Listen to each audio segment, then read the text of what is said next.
This is going to be awesome. This is a special bonus section, and we get just those in this room for this session, and it's going to be really, really mind-expanding. You know, we were backstage, and I was sitting there, I was thinking about the first time I attended a Bob Proctor seminar. It actually blows me away that that was 13 years ago. It seems like yesterday. August 18th, 2006 was my first seminar, live seminar. And in fact, it was the first time I had ever heard Bob teach. And it was such it had an emotional impact on me. I was sitting right about where you are at that table back there, right almost exactly where you were. And I didn't even know it was a Bob Proctor seminar until I arrived. I was told it was a leadership seminar. And I'm in there getting ready for it to all happen. And Bob walks out. And he starts saying these things that I swear within moments it felt like he chopped my head off, took it off, shook it all around and put it back on, and I was supposed to figure out what was up, what was down, what was right, what was wrong, what was possible, what wasn't possible. And I started in my imagination just going through the boardrooms and executive offices that I'd been in, at that point 18 years as a corporate attorney, doing bank mergers and acquisitions and, forming banks and IPOs and that kind of thing, very far removed from teaching this material. And Bob got my imagination turned on to such a high degree. And I just started thinking about, what do I want, what I really want? This session that we're doing this afternoon is the art of goal creation. And the title has great meaning to it. I mean, how many of you think of goals as an art? Really think of goals as an art. Or goal creation as opposed to goal achieving. First off, how many of you are in a live Bob Proctor event for the very first time? Wow. Awesome. Oh, that is so awesome, because it just totally changed my life. Well, we're going to talk about the art of goal creation. It literally makes life magical. I'm often asked, what's the biggest thing you learned that changed everything for you when you went to your first Bob Proctor seminar? And it was to latch on to a big goal. To a goal that was beyond where I thought I could go. When I was in that seminar, I honestly I thought life was pretty good. I was at the top of my field as a banking lawyer, had a beautiful home, family, horses, dogs, life is good. And Bob, he kept asking these penetrating questions. And he started quoting some people. And he quoted Earl Nightingale. He said, most people tiptoe through life hoping to make it safely to death. I thought, well, that's kind of interesting, And then he said, for most people, when their heart stops beating, it'll be a mere formality. And I kind of chuckled at that. I thought that was a little bit funny. And then he quoted Bill Gove, who's like the Frank Sinatra of public speaking, who taught Bob how to speak, even though they don't speak anything alike. But Bill Gove was on stage, and he was saying, if I want to be free, I got to be me. Not the me I think you think I should be. Not the me I think my spouse thinks I should be. Not the me I think my kids think I should be. If I want to be free, I got to be me, and I better know who me is. And something about that, it was like a bucket of ice just got thrown on my head. And I just really woke up. And then Bob, he kept saying, what do you want? What do you really, really want? It doesn't matter what somebody else wants for you. It doesn't even matter if you think you can do it. Hi, Phil. It doesn't matter how old you are, how young you are, how much education you have or don't have. The only prerequisite is, do you want it? And I latched on to something huge in that seminar, and it changed my life. And that's what I want for you today, is to latch onto something really huge that you love. And when you do that, it propels you to a whole other world. And it introduces you to a part of yourself you didn't even know was there. It truly is magical. As Sandy's talking here, what was running through my mind is where she's gone since she was in that first seminar. And if you make even 25% of the progress that she's made, you're in for a real good ride, I'm telling you. her life has changed so dramatically in so many different ways. And yet, when she was here for her first seminar, she would be considered by almost anyone as being very successful. So this isn't really about where you're at from a dollar and cent point of view, or where you're at in your business. It's where you're at relative to where you can go. If you take a look here, we point out that goal achieving is an art. And you wonder, why is goal achieving an art? What you're actually doing, what we're doing when we're going after and achieving goals, we're manipulating energy. All science and all theology have been very clear about one thing. Nothing is created or destroyed. Now think of that. Nothing is either created or destroyed. So what we're really doing is manipulating energy. We're taking energy and we're moving it into another energy, and it probably never would have gone there if it hadn't been for us.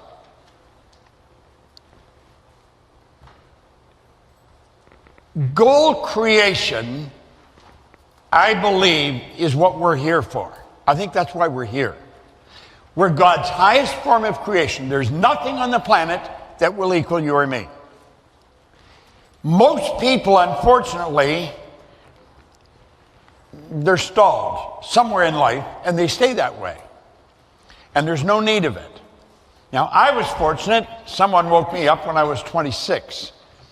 And I thought I was fairly old in starting. As I look back, I realized how young I was.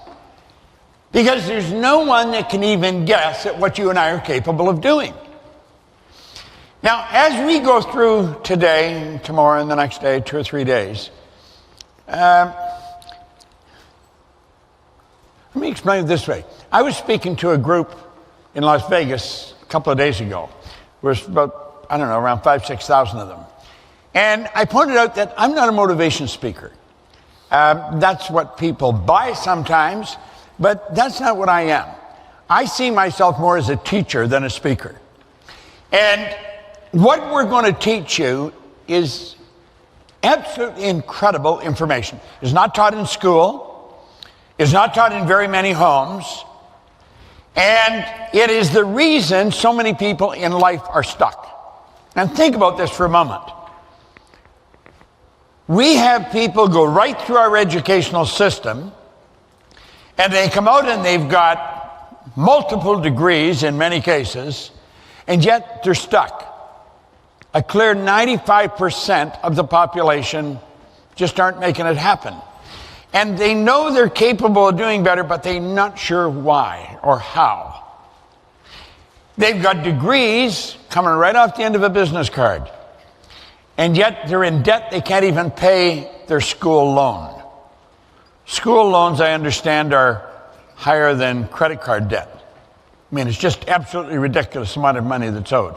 And so people are coming out of universities, and they've got all kinds of knowledge, but they really don't know who they are. They don't know how to sit down and chart a straight course to wherever they want to go.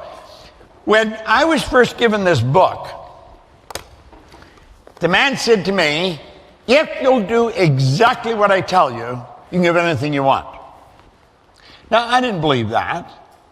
I had 2 months high school. I had a terrible work record. I had a bad attitude. And everything was going in the wrong direction. I didn't read anything. He asked me if I read anything. I said, no, I can't read. No, I could, not well, but I could. And I've since found out that most people read at about a grade 7 level, and that's because we learn to read by the time we're in grade 7, and we don't improve upon the skill from that point on. But he said, if you do exactly what I tell you. Now, there was a bunch of other information that we shared, but that was the essence of it. He said, do exactly what I tell you.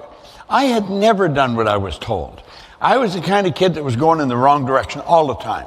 I spent a number of years in the Canadian Navy, and I'm telling you, I paid all kinds of fines and I put up with all kinds of punishment because I wouldn't do what I was told. Here he's saying, if you do what I tell you. And that's when he said then, your way's not working, why don't you try mine? And I don't know why, but I said, okay. Now, it was only in retrospect I realized I did that. And everything in my life started to change. And it changed so rapidly, I really couldn't keep up with it. I didn't know what was happening. I went in a matter of a year from earning $4,000 a year to $14,500 a month. I mean, it was just boom, boom, boom. In less than 5 years, I was over $1 million a year. And I had absolutely no idea what I was doing. Now, this may sound strange. Sandy had graduated from university as the top banking lawyer in all universities in the United States. She was from one side of the tracks, I was from the other side of the tracks. As she was mentioned, she was a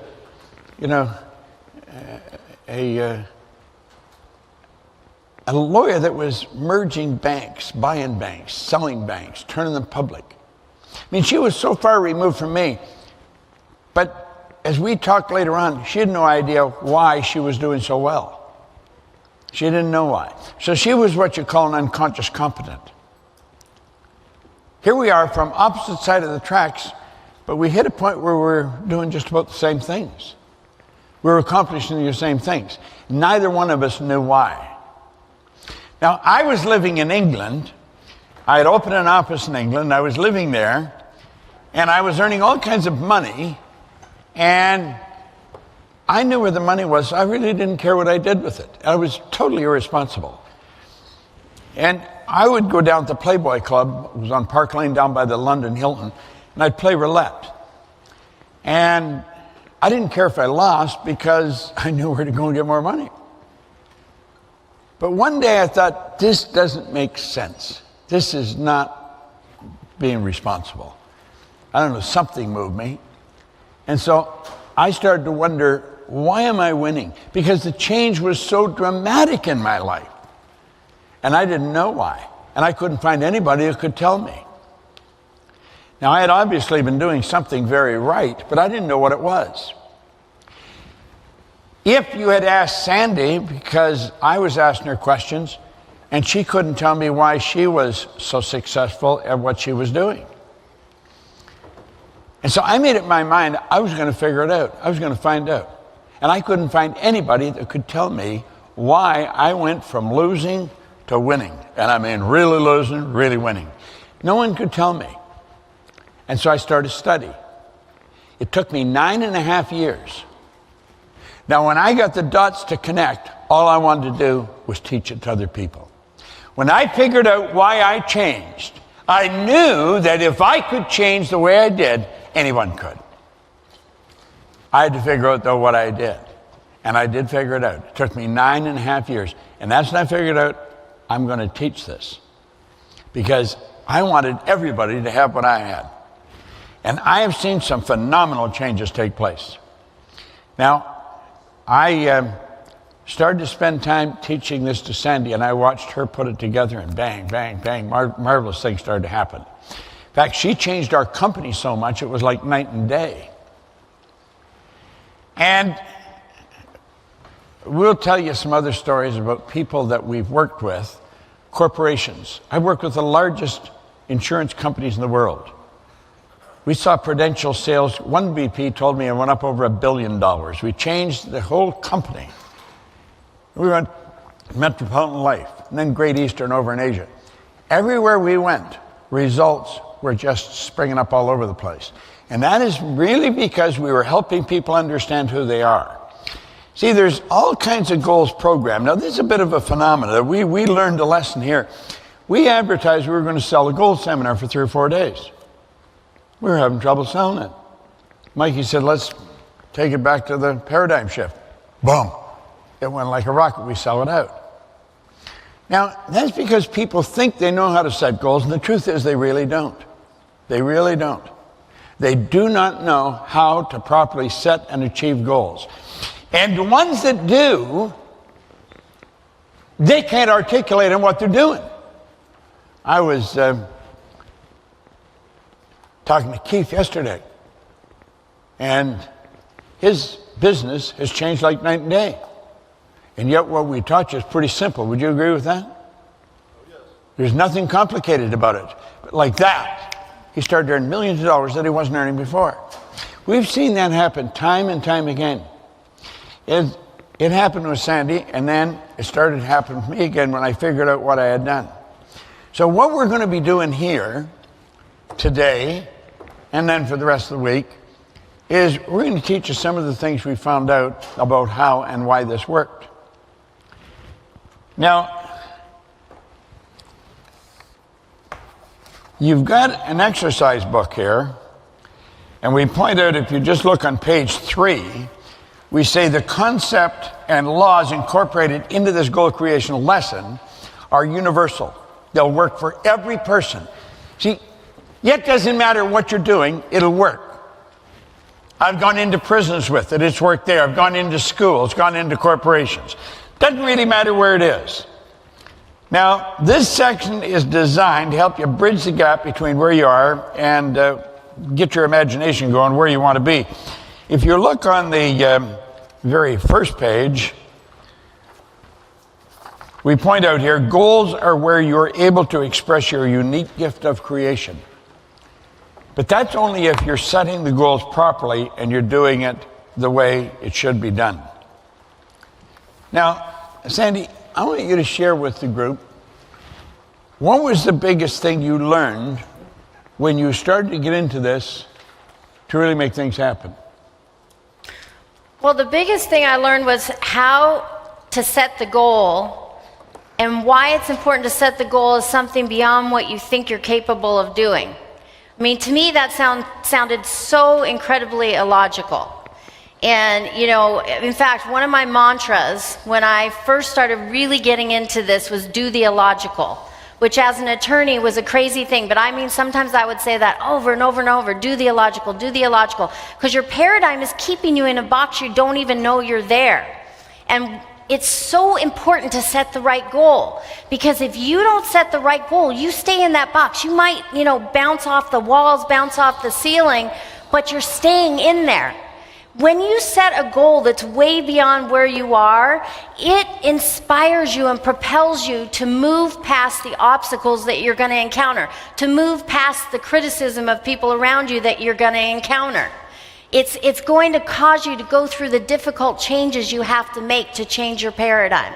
So when I'm in that seminar and Bob kept saying, what do you want? What do you really want? And the way he was asking it, and his eyes, he's just, what do you want? You know, here we got Phil Goldfine in the front row here. And Phil, you're just such a great example. He's got shoe boxes of goal cards. And he's taken probably more notes than anyone in this room. How long have you been studying with Bob? 20 years. And he's probably taken more notes than anyone in this room, because he's cracked that code. He's cracked and understands the idea that the more you get of this, the more there is to get. I mean, it's like peeling an onion. You just keep getting aha. And it's the goal that you latch on to that's going to determine how much you raise your awareness at any given point in time. So Bob is really just opening something up in me, and I'm thinking, what do I want? What do I really want? And it was actually a Science of Getting Rich seminar. And we had a little green book, Wallace Wattles' The Science of Getting Rich. And I had it open, and he's like, what do you want? And he had us write down whatever came to our mind. And I wrote in teeny, tiny print, and I don't write small, but it was the smallest I could write so nobody would see it. And I said, I want to be Bob Proctor's closest advisor. I want to be in the inner circle of this company, and I really want to create a program with him to bring into these boardrooms and executive offices. Because all of a sudden I could see that even though I could literally do a bank merger in my sleep almost, I didn't understand the human element, the human dynamic. I didn't understand what was going on inside of each of these individuals that was stopping them in many cases from achieving what they wanted. So I thought, if I could create a program with Bob Proctor with this information and bring it into the boardrooms and executive offices in a way that they were open to it. Because I remember when I told one of my law colleagues, the head of the corporate finance department, that the new career I was going into, and he looked at me in all seriousness and said, that sounds scary. Like, personal development, scary. And I wanted these executives to welcome it, to realize the benefit they were going to get from it. And so I wrote this down, teeny tiny print, and then before anyone could see it, I slammed it shut. And then all this chatter started happening inside of me. Who do you think you are? Bob Proctor doesn't even know who you are. You're just a lawyer. What do you know about personal development? And I wanted it to be a corporate development, the most transformational corporate development program of its kind. And I'm inside my head, what do you know about developing programs? What do you know about this? And chat. And then, what's your dad gonna think? What's dad gonna think? Because I was practicing law with him. And at this point, he'd become a client. And this was just, oh my gosh, it was so loud, it was overpowering. And I didn't want anyone around me to see it because the paradigm was in full charge. I didn't want to look ridiculous to everybody. But I fell in love with the idea. And when I wasn't beating myself up in my mind telling me why I couldn't do it, I was imagining what would happen if I did do it. And I was imagining the changes in the boardroom and how that would overflow into their family life. And that would overflow into the community. And I started thinking about the impact around the world. And my imagination was just going off to these beautiful places, but the paradigm kept bringing me back. But I was so in love with that idea by the end of 2.5 days in this seminar that I made a decision I was going to do it. No matter what it took, so long as it was moral and ethical, I was going to do it. And I had no idea how. And it's through that journey, it took until April 1st, 2009, when we presented the program to the public for the first time. So from August 2006 to April 2009. And there were so many moments in that journey when I didn't think it was happening. I didn't see any physical evidence that this was happening, that these changes I wanted were taking place. And I had strong opposition. And I had to change my thinking continually. And I had to stretch. And I had to overcome obstacles that were huge. And we'll get into that. But the point is that I latched onto this and fell in love with this idea. And so while I was here at my level of awareness, by the time I achieved these goals that I set out at that seminar, I was way up here on another level. And it's the goal and falling in love with the goal and feeding that idea and changing the vibration that you're in, changing what you're in harmony with. That is the real magic. And that's the biggest thing I learned at that seminar. What Sandy really did was create an awareness. If you look on the third page here, we say individuals involved in goal creation are interesting people, and they really are. They're productive people. They frequently accomplish more with their life in 1 year than most individuals do in an entire lifetime. Now, do you know, on the surface, as you look at that, that may sound like a gross exaggeration, but it's really not. You're going to find individuals, they will accomplish more in 1 year than some people do in an entire lifetime. That's not an exaggeration. Now let's take a look at the next paragraph. We say an effective goal will inspire you and you'll also expand your level of awareness. Awareness is really the key. That's really what we're going after. When a baby is born, a baby is not aware of the difference between a male and a female. A baby will be looking for a nipple, but they'll suck on anything you put near their mouth. You can put your thumb there and they'll start sucking on it. They're not aware of the difference of male and female. It takes a while and then they develop the awareness. Shortly after we start sending them to school and the awareness takes a back seat and we start to develop intellect. And the intellect becomes the most important thing. And it stays that way almost all through life. We're really into helping them develop the intellect. We say they're really smart. You know a lot of people who have a highly evolved intellect that are really smart, but they're also broke. They're not very happy. They don't do what they want with their life. They're not going where they want to go. I always point out a person is not earning $100,000 a year because they want $100,000 a year. They're earning $100,000 a year because they're not aware of how to earn $100,000 a month. See, awareness is really the key. People are not alone and lonely because they enjoy being alone and lonely. They're alone and lonely because they're not aware of how to develop meaningful relationships. People are not struggling all the way from the cradle to the casket because they enjoy struggling. They're struggling because they're not aware of how to sit down and chart a course for themselves and then stick to it. And that's really where it's at. We say the higher awareness will automatically shift your perception of who you truly are and what you're capable of doing. That's really what we're after.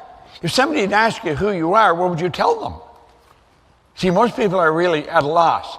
And as I started to study this, I started to become fascinated with it. I first got this book. He gave me the book, Think and Grow Rich. And I started to study it. And I've been reading this every day now for going on 60 years, 58 years. And then I found Earl Nightingale had condensed narrated that onto a record. And so I started to listen to the record. That led me into other records. He had made a series of programs, the Lead the Field program, Great Ideas in Selling. Well, I started to listen to this. I never heard people talk like this, ever, anywhere. I had never heard people talk like he was talking.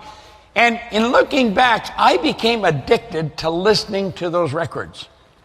And it was the addiction to the records that literally changed my life, because it changed the paradigm. And I started to understand what a paradigm was. And over the weekend here, you're going to get a very good look at what a paradigm is. See, you and I are all programmed. We're programmed to live the way we live. You get up in the morning, and there's an automatic program. You just move into action on that program. Now, if you're living with somebody, you don't mess with their program. When they first get up in the morning, they're very quiet usually, and they move around, and they've got a pattern that they follow, and you don't screw around with that pattern. Well, most people do that all the way from right through their life. We will find, as a little kid, you probably heard this, my mother, I'd do things that I wasn't supposed to be doing, and she'd say, "Why'd you do that?" And I'd say, "I don't know." She'd say, "What do you mean you don't know? You know better." "I know. Why'd you do it?" "I don't know." Then I went into the Navy. Every commanding officer, "Proctor, why'd you do that?" "I don't know, sir." "What do you mean you don't know? You know better." "I know. Why'd you do it?" "I don't know." Then I got married. My wife says, "Why are you doing that?" And I just said, "Drop it right there." You see, we're doing things we don't want to do, but we do them anyway. It's giving us results you don't want, but we're doing them anyway. Why do we do these things? We do them because we're programmed to do them. This is designed to help a person change that programming. Here on the bottom of page 3, we point out the beautiful truth is there is no end to the benefits that will be derived from an effective goals program. The operative word here is effective. An effective goals program begins by laying a solid foundation where all of the basic fundamentals of the human personality are covered. It clearly explains the creative process of life, which is governed by exact laws. See, this whole universe operates in an orderly way. You know it's going to get dark tonight, and it will get dark tonight. You know that it'll get bright in the morning. We know when the tide goes out, it doesn't just keep going out, it comes back in. We know that winter never follows winter. We know these things. We grow up knowing them. We just don't spend any time thinking about them. Outside of my studio, I have a beautiful studio that I work in. Right outside the studio is a Japanese maple tree, a big one. And in the spring, that tree starts to bud leaves, and the leaves are very dark. They're a dark green-brown color. And then they change as the year goes along. Right now, those leaves are becoming crimson red. And then they'll fall off the tree. Now, there's a pattern to this tree, and I love watching it. I like watching the change take place. I know what's coming next. I know it because I've been living with that tree now for about 40 years. And so I can predict just about when the color is going to go from one to another, and when they're going to fall off the tree. You know this. You know how to do this. If you have a farm, you'll know when to plant certain seed or when to plant certain crops. And you'll know approximately how long it takes. What we should do is ask ourselves, why do we know these things? We didn't always know them. Why do we know them? What's the benefit from knowing this? Well, there's all kinds of benefits, but we don't relate to it ourselves. We don't say, well, wait a minute, I'm something like the leaves on that tree. Or I'm something like that tide. Or I'm something like the field, the crops that we sow. They all operate by law, and so do I. Everything in this universe operates by law. So as we start to understand this, and then we start thinking, gosh, if I could do that. Now, I got a call 20 years ago. I didn't know how long ago it was, but Phil just said it was 20 years ago. And a guy named Ed Morrissey phoned me. And he said, Bob, I'm talking to a guy that's reading your book, and he doesn't believe I know you. I started laughing. I said, oh, yeah. And Phil Goldfine was reading the Born Rich book. And he got talking to Ed about it, and he was telling him, you should read this book, you should read this book. So finally, Ed said, well, I know Bob. And he said, you don't know him? He said, phone him. So he phoned me. Now, Phil said, where are you? And I said, I got on the phone with him. I said, I'm in Vegas. He said, can I come and talk to you? And I said, yeah, if you want. So he jumped on the plane, and he came over, and we started to talk. And one of the first things I asked him is a question I usually ask a person, what's the most you've ever earned in a year? And I don't really care what the answer is, but I learned a long time ago that money is something you can measure right to the penny. It's about the only thing that you can measure as accurately as that. You can't measure health like that. You'd say, well, health's more important than money. Maybe, but you can't measure it like you can money. You can go to a doctor, and the doctor will tell you you're in perfect health, walk out and drop dead. And then people do that. So you see, they couldn't really measure it that accurately. Money you can measure very accurately. So I'll ask a person, what's the most you've earned in a year? And he said $250,000. Now, he later told me he lied. He was earning around $200,000. I asked him what he did, and he said, I'm a movie producer. And I said, what do you really want? Now, this is over a period of time and involved in conversation. He said, I want to earn a lot of money. And I said, well, I can show you how to do that. I said, how much do you want? He said, I want to earn millions. And I said, I can show you how to do that. Is that all you want? No, he said, I want to win an Oscar. I said, I can show you how to do that. He said, I want to win an Emmy. I said, I'll show you how to do that. See, it almost sounded like I had some magic wand, because it didn't matter what he said. I said, I can show you how to do it. See, the truth is, everything you want, you get the same way. The same way the crops grow or the leaves on that tree change. You get it by following the laws. The laws are God's modus operandi. It's how everything in this universe happens. Now, you're going to find that not everybody understands the laws. Most people don't understand them at all. Now, you'll say, well, people with Roman collars understand it. No, they don't. Some do, but not many. You'll say, well, psychiatrists, psychologists understand them. No, they don't. Some do, but not many. See, the truth is, very, very few people understand what we're talking about here. Now, it's not so complicated that we're going to use words that nobody understands. The words are very simple. You can have a very limited vocabulary and start to understand this. When I first started to study this, I had a very limited vocabulary. But I could understand what these records were telling me, and I would just do what it said, and I'd win. Well, over the weekend, we're going to cover what Phil did. Because here he went from struggling. I was in his studio the other day. We flew in from Vegas, and we went down to his studio. How many movies you got going right now? Shooting? 4. You had more on that list. Well, we have 9 in post-production, and we have 4 that we're about to shoot. So there's 13 films. Yeah, because he went over a list. 13 films that he's working on right now. I asked him one time, I said, how many films does a person make in a year? Well, he says, some don't make any in a year. He says, usually maybe 2 or 3 every 2 or 3 years. And yet, he's got 4 he's filming right now and 9 in post-production. That's extremely unusual. And 2 that are about to be released that you can buy next month. All right? And 2 others that are going to be released we can buy next month. Now, you know, over the 20 years, he is, without question, one of the best students I've ever seen. He and Sandy be about on a par for learning. And he earns millions of dollars. He's probably the busiest producer in all of Los Angeles. If he's making 10, 15 movies in a year, and somebody else is making 1 or 2 every 3 years. He's won the Oscar, he's won the Emmy, he's won a Tony. I think there's been 3,072 Oscars awarded since 1930 when they first come out. 3,072. Only 26 people had won an Oscar, an Emmy, and a Tony. You got the Oscar for the movies, the Emmy for television, and the Tonys for Broadway. Phil phoned me a little while ago, a few months back, and he said, "Do you want to come to opening night in New York with me? We're opening Tootsie," and he got his Tony. So he's got the Oscar, the Emmy, the Tony. He's got other awards that I'm not going to go into right now. Earns millions of dollars, and he follows this to the letter. You see, what we're talking about here, anybody can use for anything.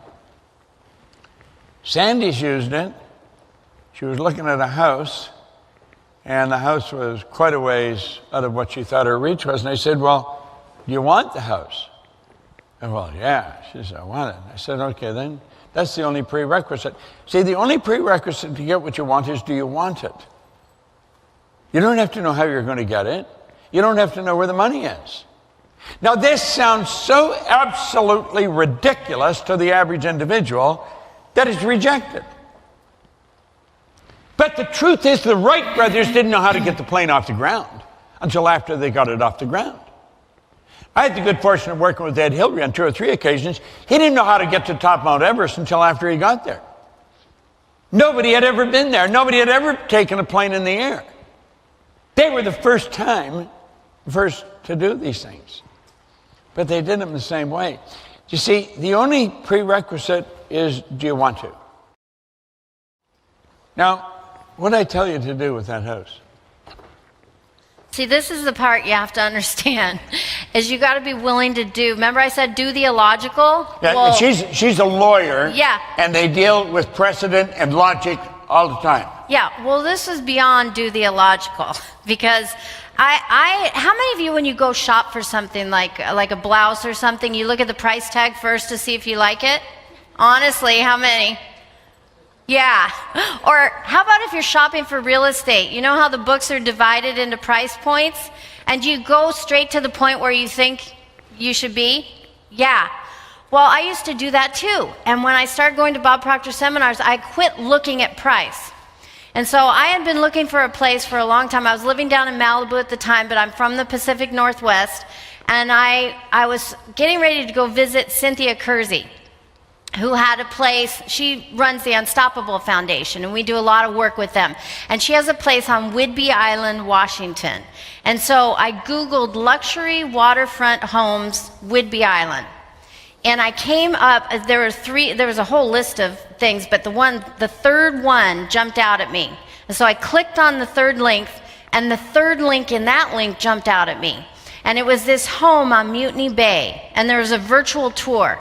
And I watched the virtual tour. It happened to be 10 minutes from Cynthia's too, which is pretty cool. But I'm watching the virtual tour, and I'm like, oh my gosh. And I had been going to look at places for years and never saw anything that just really felt like, wow, this is what I want for my home. But I looked at this tour, and I thought, wow, this place is built for me. Like, it wasn't the kind of home that you'd want to have little kids in. I didn't have little kids. I wanted something really creative, a place where I could write books and I could study and teach and, do my work. And this place, it just, wow. I mean, I fell in love with it. And so I made an appointment to go see it. And I went and I saw it. Cynthia actually came with me. And I went and I saw it. And I mean, I just fell in love with it. But at that point, I found out what the price was. And it was nowhere near the section I should be in. And my logic was screaming, I am never going to spend that amount of money on a home. And I didn't even just say it's illogical. I said it wouldn't be prudent, because prudent felt like a better word to rationalize how I was balking at doing this. And I get a call from Bob. Did you go see the place? And I said, yeah, I went to see it. And he said, well, what did you think? I said, well, I loved it. He goes, well, are you going to get it? And I said, no. And he's like, why not? And I said, well, because I'm just not going to spend that kind of money. I found out what it costs. It's not going to happen. And he's like, do you believe what we teach? And I said, yes. He goes, okay, here's what I want you to do. I want you to go back and you go look at that place, and I want you to go into every room in the home, and I want you to just imagine that you live there. This is your home. Have conversations with people. I wanted to have my family for Christmas dinner. This was in September, and I wanted to have my family for Christmas dinner. And so he said, have conversations with them, actually see them at the dinner. And so I'm like, okay. So I made an appointment, went back the same day, and literally, I did what he said. Like in the bedroom, took my shoes off, put my feet up on the ottoman, pulled my book out, looked out at the water, and, turned the fireplace on, went and used the restroom, And I'm wandering around the house. At one point, the realtors are like following me, and they're trying to tell me things about the house. And, I'm like, excuse me, but I need to be one with the house. They're like, okay, crazy lady, we'll just leave you alone. But I'm doing what Bob said, and then I go out into the kitchen, and it opens into a great room, and there's a big fireplace, and the whole wall is just views of the water. And I'm just like, oh, I could see my family there. I have a really large family, and I could see us having Christmas dinner, and I had the conversations in my mind, and I just felt like, wow, this place was built for me. And so then Bob calls again. Did you do what I said? I'm like, yeah, I did. Well, do you love it? I said, I absolutely love it. Are you going to get it? No, and he's starting to get really annoyed with me. But I'm like, it wouldn't be prudent. That's too much money, blah, blah, blah. And he goes, okay, here's what I want you to do. And he said, now this is where it starts to get beyond illogical and kind of crazy. And he said, okay, I want you to create a really fancy Christmas decoration Christmas card. And I want you to email an invite to your family for Christmas dinner at your new home on Whidbey Island. I hadn't even made an offer yet. And I'm thinking, this is crazy. And he said, this is what you need to do. And I did it. And I made this invitation. I sent it to my family. Everybody RSVP'd. We'll be there. And then, but what about this new home on Whidbey Island? And I'm like, well, we'll talk about that later. Yeah, because I didn't even have an offer on it. And that's like crazy. Everything inside me was fighting that. But what happened? I'm not going to not have this house. There is no way I'm going to invite my family to Christmas dinner at my new home on Whidbey Island and not have a new home on Whidbey Island. And so I started negotiating the deal. And I struck a deal with the sellers, and I was able to do a deal where they would do seller financing. In other words, I didn't have to go to a bank, and I didn't have to come up with cash for the whole thing. I had to plunk a bunch down on closing, and then I had to pay a certain amount called a balloon payment every year for 3 years, and then it'd be paid in full. And I paid it to the seller because they kept a note on the property. And I negotiated this, and I gave myself 3 months to do it. Now, I did not have the down payment. And in fact, I told the seller up front, I said, I want you to know I don't have the down payment just sitting there. And he was like nervous. Whoa, wait a minute, maybe we shouldn't sign this contract. I said, no, I will have it for closing. And so he said, well, let's hold off on actually signing the contract until you've made good progress on getting the down payment. This is the house. Yeah. Oh, you've got the house. This is the house. This is the property. And so, it's so pretty, isn't it? And so I said, that's fine. But in my head, I had the contract. And what I did was I would watch this virtual tour. I had it playing on my iPhone. I had it playing on my computer. And the realtors were genius. They had a picture book, a color glossy picture book with pictures of all the rooms in the property and the water view. And I'd look at that all the time. And what I was doing was assisting my imagination in feeling the experience of living there. I'd already closed, in my imagination, I'd already closed on the property. I already had the money. And believe me, buttons were being pushed inside of me. Like, how am I going to come up with that kind of money? I mean, it was a time when I had just gone through a divorce. It was really, a challenging time. And I just allowed myself, I would skip from the worry about how to do it, and I would flip over and understand the creative process and feel it as real that it already happened. I didn't have to think about how do I get the money that's outside there. I had it. You see what I'm saying? Like, I'm already there, and so then I can look back and say, well, how did I get there?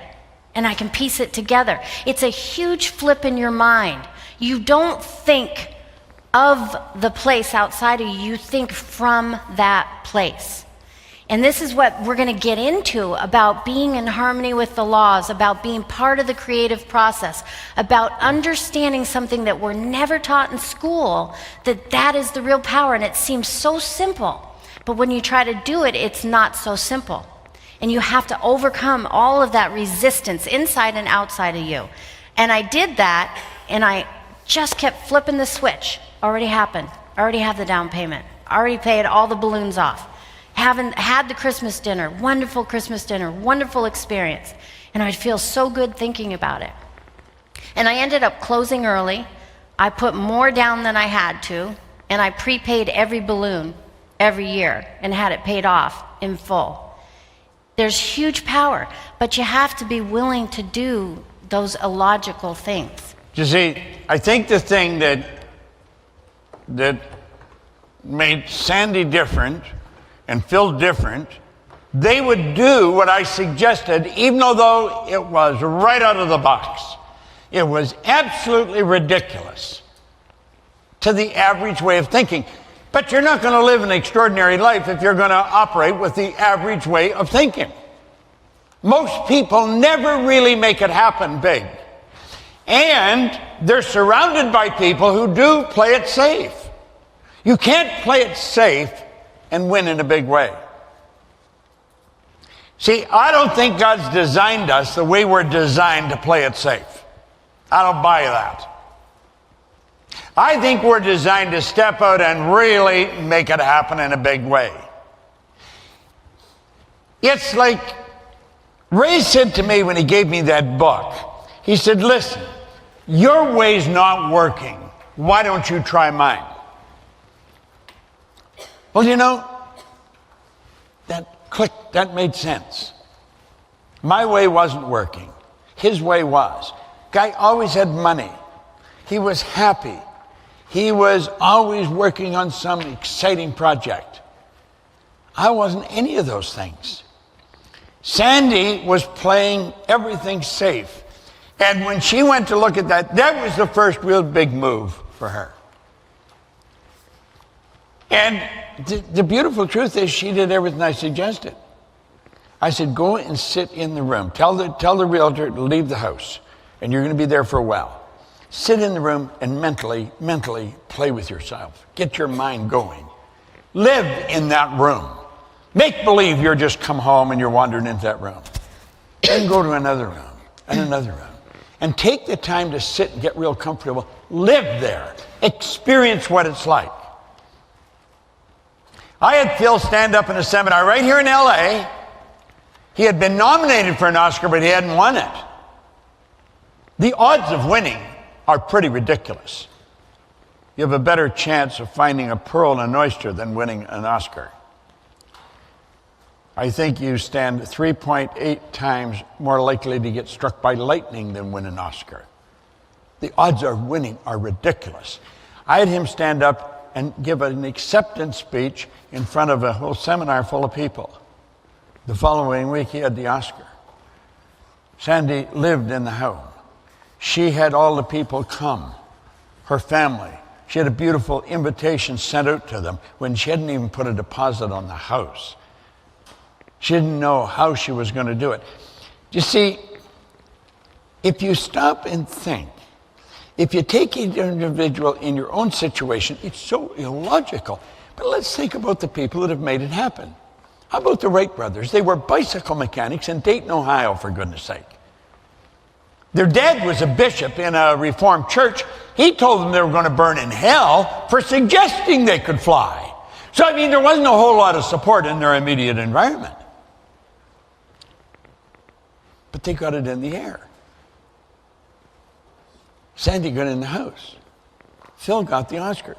You see, I sat down in 1973 in a little room in a house on Maplewood Lane in Glenview, Illinois.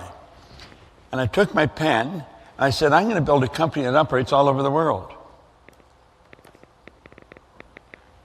We operate in over 110 countries today.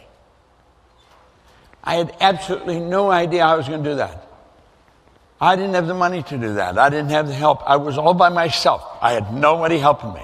I was alone with a pen, a dream, and a pad. That's all I needed to start with. I didn't need anything else. I didn't need money or didn't need people. Look on page 4. We're talking about goal achievers. These are people, or there are people who always play it safe. There's no percentage in playing it safe. Yet damn near everyone you know does. It's no fun playing it safe. These people never tackle any more than they can handle without effort or risk. They invite neither triumph nor defeat. They never learn the greatness of their mental ability or the strength of their endurance. On the contrary, goal achievers are potential pathfinders, eagerly in search of a trail to blaze. Make sure your goal is big and interesting enough to really fire up your emotions. You see, the odds of you can turn the house lights up a little bit. The odds of you doing this right the first time are so slim that it's almost ridiculous. It takes an enormous amount of courage to take your pen and write down you're going to do something that's right out of the box. It's not an easy thing to do. And most people won't do it. They've never done it in their whole life. I've often said, I wouldn't want to get to the end of the road and my grandmother was like an angel of God, but when she died, she was 94, she was in a crib bed. Like they put a baby in with cribs, the side. And that is because they didn't want her to fall out. Hurt herself. You'll see people tied into wheelchairs because they'll fall out if they don't tie them in. They're right at the end of the road. Their body it's spent. Now, grandmother's mind was sharp as a tack. I could sit and talk to her, and she would remember things she did when she was a little girl. There's a lot of people like her. There's a lot of people like the ones that are tied in the wheelchair. I want you to imagine that would be you. It's the end of the road. Your mind is as sharp as a tack, and you're reflecting over your life. You're thinking, I wonder what would happen if we had moved there. I wonder what would happen if I had quit the job and started the business. I wonder what would happen if we had borrowed the money and bought that company. I wonder what would happen. If only I could take another run at it, get another bite at the apple. But you can't. Wouldn't it be a lot better to be like that and relive all those times? I mean, if you lose big enough, it can be inspirational. I've lost big, yet it can inspire you. I think it would be a bitch to be at the end of the road and look back and wish, I wonder what would have happened. I don't want to be wondering I want to know what would happen and then relive it. And you know something? I think if I gave you a polygraph and really sucked the truth out of you, that's what you want too. But will you write it down then and go out and do it? There's not many securities attorneys, the kinds that buy and sell banks, turn them public. I mean, these are smart people, They would do what I told Sandy to do. Most of them say, you're out of your mind. No way, I'm not doing that. But she did it. Phil would phone me, and he would tell me about he was telling me about a guy, he had an opportunity to shoot a movie over in Bulgaria. But the guy won't go. He won't go because there's a nuclear plant, and he's not going near it. I said, Phil, see the movie being shot. Forget what he said. Don't listen to him. Listen to me. Build the picture. That guy not only went and shot the movie, he wanted to move there, for God's sake.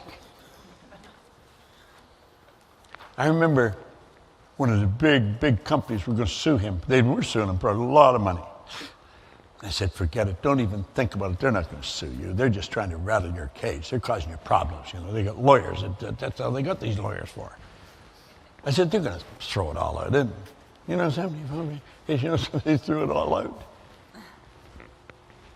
Here's the point. They would do some of these things I'm suggesting.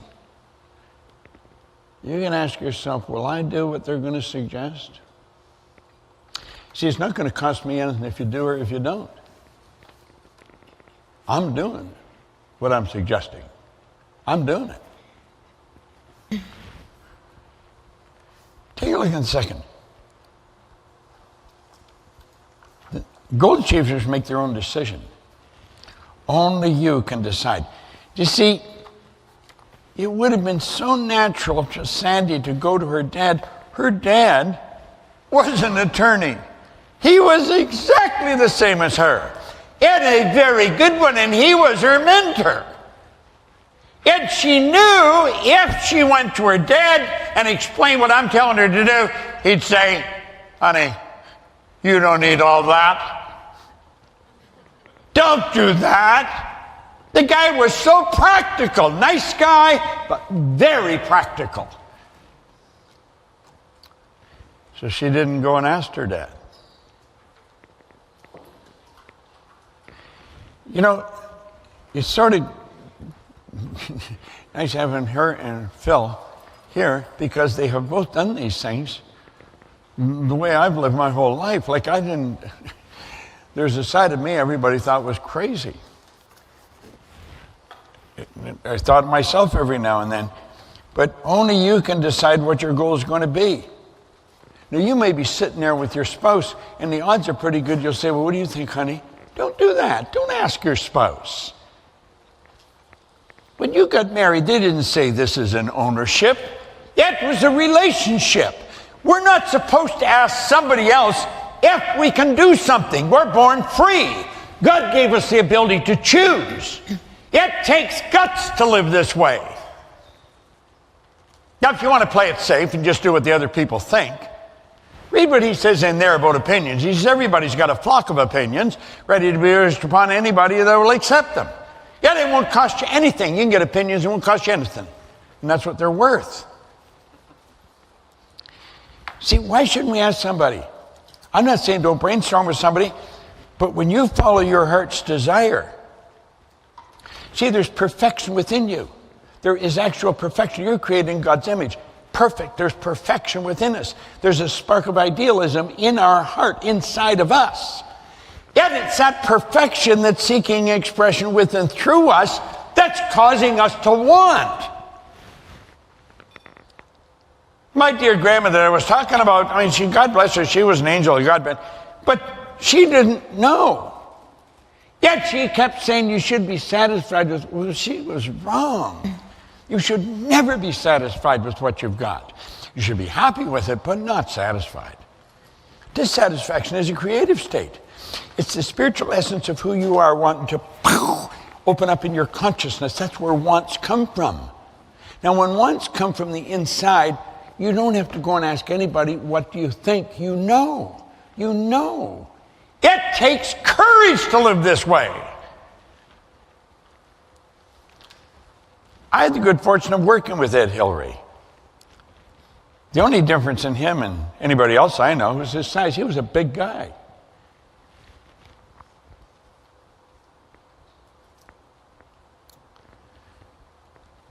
He didn't talk much, but he did talk a little bit about it.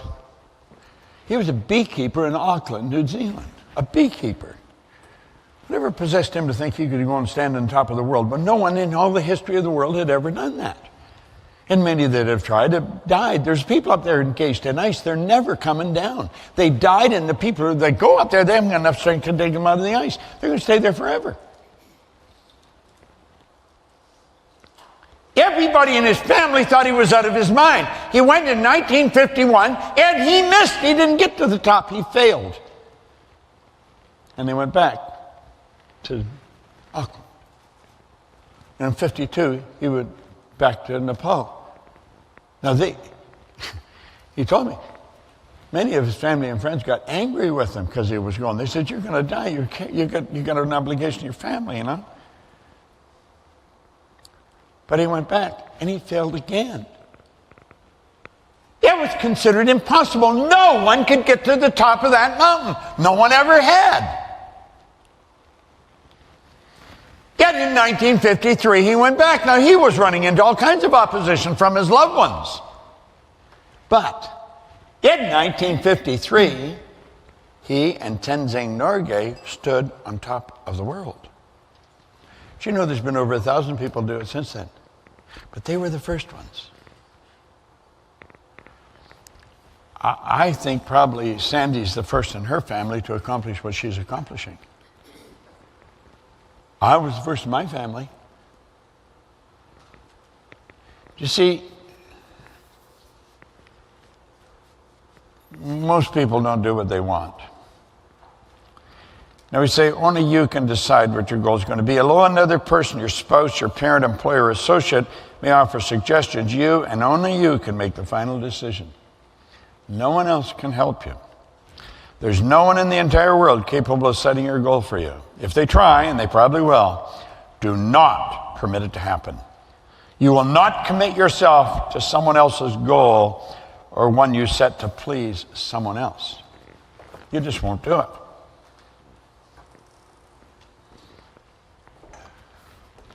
That's the part you love right there, this third part. Go ahead. I don't have glasses on. Yeah, out there, right out there. You could expand your eyeballs. Now we say choose wants, not needs. There's no inspiration in needs. Absolutely none. Think of this for a moment. Your house is full of stuff that you don't need.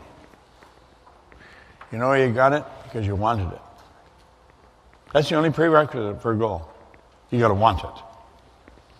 Your goal should be something you want, not something you need. There's no inspiration in needs. See, there is inspiration in wants. And if you're going after something big, you've got to be inspired. What does inspired mean? In spirit, in theos. You got to get into God. Be full of it. You've got to let that inspiration flow into your consciousness. That'll cause you to reach and stretch and go where you've never been. That'll cause you to do things you maybe never even dreamt of before. The goal does not have to be logical. In fact, you'll probably be much more inspired if it's totally illogical. That's such a tough one for most people.